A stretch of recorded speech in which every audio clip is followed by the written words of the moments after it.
გამარჯობა მეგობრებო, მოდით გავაკეთოთ გაშლა, უნდა თუ არა თქვენ ჩავიკრებულ ადამიანს თქვენთან დაბრუნება. გაშლა იქნება ერთ ვარიანტზე, არ დაგვაუწყდეს დაკომენტარება და დალაიქება. უნდა თუ არა თქვენ ჩავიკრებულ ადამიანს თქვენთან დაბრუნება. ამ ეტაპზე ეს ადამიანი გადართულია საკუთარ სამსახურზე, საკუთარ ესე რომ ვთქვათ, ფინანსების მოძიებაზე, რაღაც კარიერულ წინსვლაზე და ჯერჯერობით თქვენთან ურთიერთობას აპაუზებს. მაგრამ შინაგანად ეს ადამიანი იწვის დნება, ისე უნდა თქვენთან მოვიდეს და მოვიდეს იმ ადამიანის სახით, რომელიც თქვენ გჭირდებათ. თითქოს ამ ეტაპზე არ არის მზად ამ ურთიერთობისთვის, ამ ეტაპზე ვერ ხედავს იმ რესურსს და იმ პოტენციალს თავის თავში, რაც თქვენ გჭირდებათ ურთიერთობაში. თითქოს არ არის მზად ამ ურთიერთობის პერსპექტივისთვის, ამ ურთიერთობის სხვა ეტაპზე გადაყვანისთვის და ამიტომ იქცევა როგორც მხდალი მშიშარა ბავშვი, რომელიც იმალება თავისი ნიღბის უკან და ერთგვარად ამ ურთიერთობას აპაუზებს მხოლოდ იმიტომ, რომ ეშინია იმ ნაბიჯების, რაც საომავლოდ ელოდება. ანუ ეშინია, რომ პასუხისგებლობა აიღოს, ეშინია, რომ რაღაცა პერსპექტიული შემოგთავაზოთ და დაბრუნდება უფრო ვნებით, დაბრუნდება უფრო რაღაცა ესე რომ ვთქვათ, მოთხოვნილებით, თქვენთან მიმართებაში სექსუალური მოთხოვნილებით, იმიტომ რომ ეს ცეცხლი და ვნება უკვე მისთვის არის მწველი და ვეღარ გაუმკლავდება ამ ყველაფერს. მიჩვენებს, რომ ეს ადამიანი კი მოდის ამ ვნებით და ცეცხლოვანებით, მაგრამ შინაგანად მას აქვს განცდა, რომ თქვენ მისი ადამიანი ხართ, მას აქვს განცდა, რომ თქვენ მისი ქალბატონი ან მამაკაცი ხართ და უნდა რომ ამ ურთიერთობაში რესურსი ჩადოს, უნდა რომ პასუხისგებლობა აიღოს. უბრალოდ ჯერჯერობით მართლაც არ არის მზად და მართლაც კრიზისშია ეს ადამიანი. აქ არის მენტალური კრიზისი, აქ არის ემოციური კრიზისი, ანუ საბოლოო ჯამში მიჩვენებს, რომ უფრო ფინანსებზე ორიენტირებული, ვიდრე ურთიერთობაზე და როცა ექნება ეს ფინანსები, გამოვა თუ არა კონტაქტზე ვნახოთ.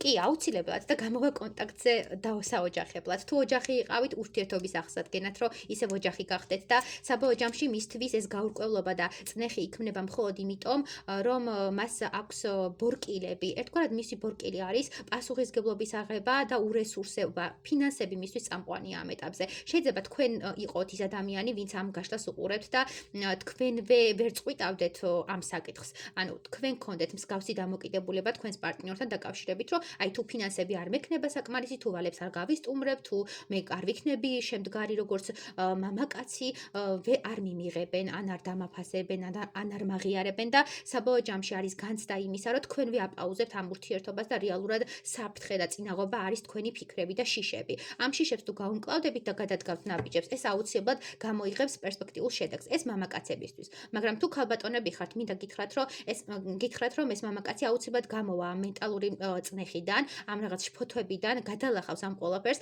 დაინახავს პერსპექტიულ მომავალს და მოდის თქვენთან უშუალოდ დაოჯახების თხოვნით და პერსპექტივით და მოდის იმისთვის, რომ იყოს ოჯახის ლიდერი, მოდის იმისთვის, რომ აღადგინოს ურთიერთობა და იყოს წამყვანი ამ ურთიერთობის. აქ ჩანს გადაწყვეტილება, არჩევანი გაკეთებულია არა საკუთარი თავისთვის და არა იმისთვის, რომ რაღაც კარიერულ ზენიტს მიაღწიოს ან ფინანსურ სტაბილურობას. არა, აქ მიხვდება, რომ ადამიანი, რომ თავარი არის მისი ემოციები და თავარი არის, რომ გვერდით ყავდეს საყვარელი ქალბატონი და ქალბატონი, რომელზეც ოცნებობდა. ამოდიხართ ორივე თქვენგანი ერთ ენერგიებში, ანუ თქვენ ერთმანეთის ადამიანები ხართ და თქვენ ერთმანეთისთვის ხართ შექმნილები.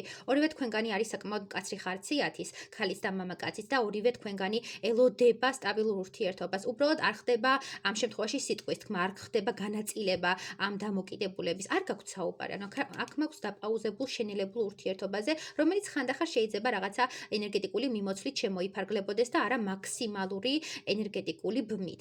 აქ არის ორი ადამიანი, რომელიც ერთმანეთის მიმართ გრძნობით არის განსჭვალული, ორი ადამიანი, რომელსაც უნდა სტაბილური ურთიერთობა, ორი ადამიანი, რომელიც არის ემოციურად დანაწევრებული, დასახიჩრებული წინა ურთიერთობიდან გამომდინარე და არჩევანს ვერ აკეთებს. არჩევანს ვერ აკეთებს, იმიტომ რომ აქვთ შიშები და აქვთ განცდა, რომ კიდევ განმეორდება ძველი წარსული სცენარი, მაგრამ საბოლოო ჯამში მიჩანს, რომ ეს სცენარი არ იქნება წარსულის მსგავსი, ეს სცენარი უფრო ხანგრძლივი და პერსპექტიული მომავლისთვის არის და ამ სცენარში აუცილებლად გაიმარჯვებს პირველი წრფელი სიყვარული. წრფელი სიყვარული, რომელიც თქვენ შორის არის. აუცილებელი არ არის, რომ ესე რა ვთქვათ, პირველი ურთიერთობა იყოს. არა, ეს გრძნობა, რაც თქვენ შორის გაჩნდება, ეს არის ბავშვური, ემოციური, წრფელი სიყვარული და ამას არ აქვს მნიშვნელობა, აბა მე რამდენჯერ ურთიერთობას, მე რამდენი ურთიერთობას ეხება.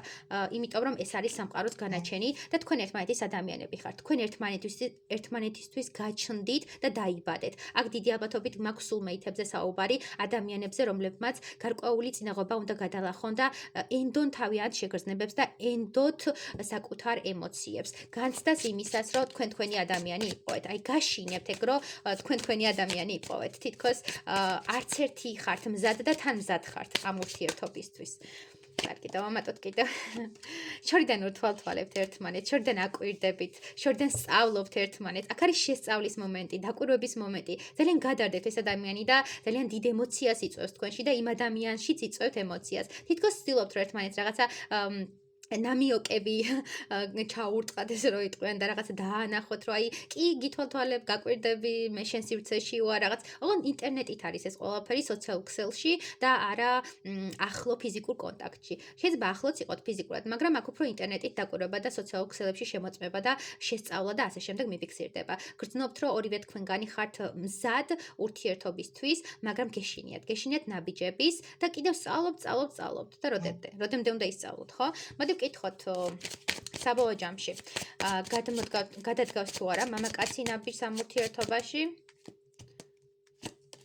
ქალბატონი იცი რა არის მამაკაცი აუცილებლად გადადგავს ნაბიჯს იმიტომ რომ ეს ქალბატონი მისი უნდა გახდეს ასეთი შეგრძნება აქვს რომ ეს ის ადამიანია ვინც უნდა რომ მისი გახდეს და აქ ჩანს ქალბატონის დამოკიდებულება იცი როგორი დამოკიდებულება აქვს ქალბატონს თუ ამ ურთიერთობაში ეს მამაკაცი ჩადებს რესურსს და დაანახებს თავის მამაკაცურობას თავის ესე რა ვთქვათ ქმედებას იმასთან დაკავშირებით რომ უნდა სტაბილური ოჯახი და უნდა სტაბილური ურთიერთობა სადაც აპირებს ემოციის ჩადებას სადაც აპირებს ფინანსების ჩადებას და საბოლოო ჯამში განწყობილია ამ სტაბილური ურთიერთობისთვის კი ბატონო, მაგრამ თუ თქვენ მამაკაცებო მიხვალთ ვნებითი ურთიერთობისთვის ან რაღაცა ერთჯერადი ურთიერთობისთვის ეს ქალბატონი არ მიგიღებთ და საბოლოო ჯამში დაასრულებს ამ ურთიერთობას და გავა დისტანციაზე, იმიტომ რომ მისთვის მიმზიდველი არის მხოლოდ სტაბილური ურთიერთობა და არა ერთჯერადი რაღაცა გართობითი ურთიერთობა, რომელიც არის ნეგატიურად აღქმული ამ ადამიანისთვის. ეს ადამიანი არის, როგორც გითხარით, უკვე მზად სტაბილური ურთიერთობისთვის და არ სჭირდება ეს რაღაც ბავშვური თამაშები და